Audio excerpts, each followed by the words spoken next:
世界で最も有名で最も憧れを集めるスーパーカーブランド、フェラーリ。数千万円、時には数億円という価格にもかかわらず、世界中のセレブや車好きがこぞってそのシートを求めて列を作ります。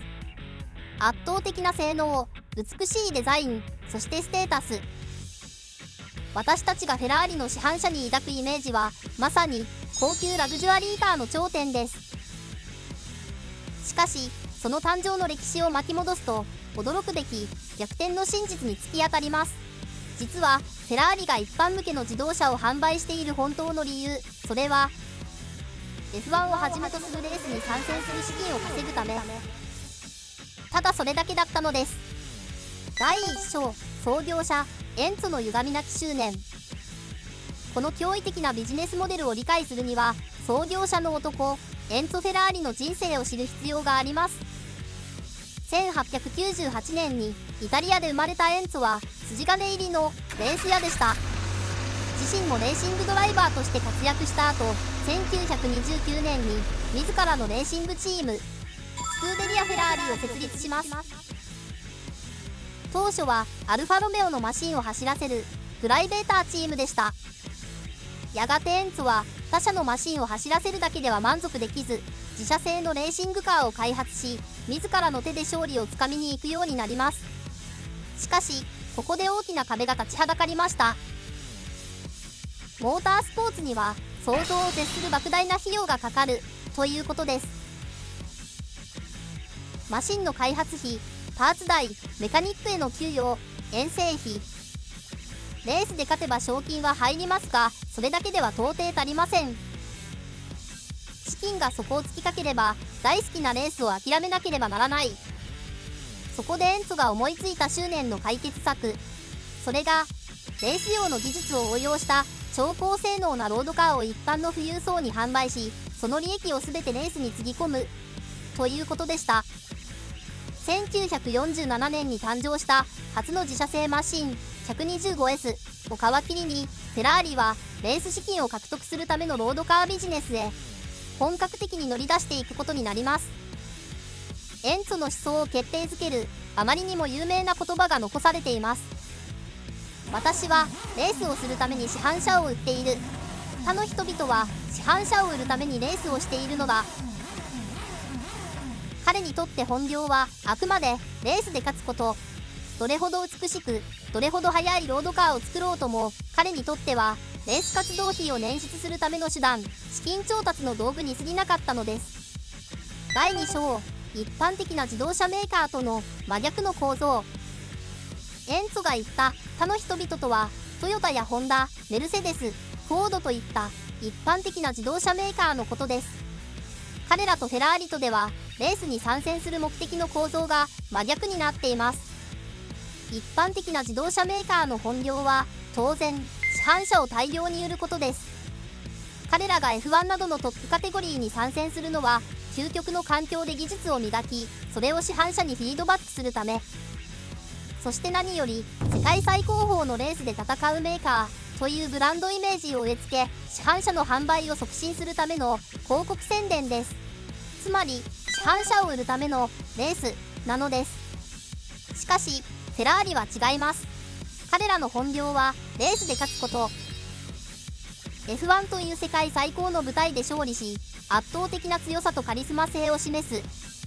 するとその技術とオーラをまとった市販車が世界中の富裕層に向けて高額で売れる。そしてその利益をまた次の F1 マシンの開発費に全額つぎ込む。つまりレースをするための市販車。この独自のサイクルがあるからこそ、フェラーリにはある奇妙な特徴が生まれました。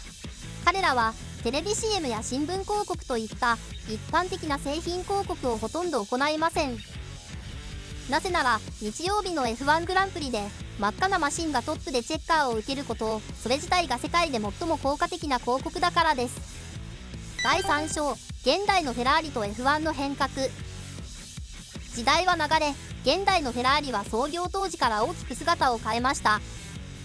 1960年代にはフィアットの傘下に入り、その後は株式を上場。現在では車だけでなくアパレルやテーマパークなども展開する世界屈指の巨大ラグジュアリーブランド企業へと成長しています。そうなると気になるのは、今でもレースのために市販車を売っているのかという疑問です。結論から言うと、その魂は今も変わっていませんが、現代の F1 のルールによってビジネスの形は少し変化しています。近年の F1 にはバジェットキャップ、年間予算制限というルールが導入されました。各チームが1年間に使える開発・運営費に上限、ベース額として約1億3500万ドルが設けられたのです。昔のフェラーリであれば、市販車やグッズで稼いだお金を無限に F1 の開発につぎ込むことができました。資金力イコール強さだった時代です。しかし現代ではルール上、いくら稼いでも一定以上のお金を F1 チームに直接投入することはできなくなりました。では市販車を売る意味は薄れたのでしょうか。答えはノーです。バジェットキャップがあるからこそ、フェラーリは F1 で培った技術、例えばカーボンコンポジット、エアロダイナミクス、ハイブリッドシステムなどをより積極的に市販車部門へ流動させ、ロードカーの価値をさらに高める戦略をとっています。形は変わっても F1 という頂点に君臨し続けるためのブランド価値を市販車が支え、市販車がもたらす莫大な富が跳ね場のプライドを担保していることに変わりはありません。いかがでしたでしょうか。私たちが街で見かける、あるいは画面越しに憧れるフェラーリの美しいロードカーたち。それらは単なる高級車ではなく、かつてエンツォ・フェラーリという一人の男がサーキットの頂点で勝ち続けるために生み出した執念の戦闘資金調達マシンの系譜なのです。そう考えると、あの真っ赤なボディがいつもとは少し違ったより熱いものに見えてくるのではないでしょうか。もしあなたがフェラーリのオーナーになる日が来たら、それはスクーデリア・フェラーリの F1 活動を支える究極のスポンサーになった証拠と言えるかもしれません。今回の動画が面白かった方は、ぜひチャンネル登録と高評価をお願いします。それでは、また次回の動画でお会いしましょう。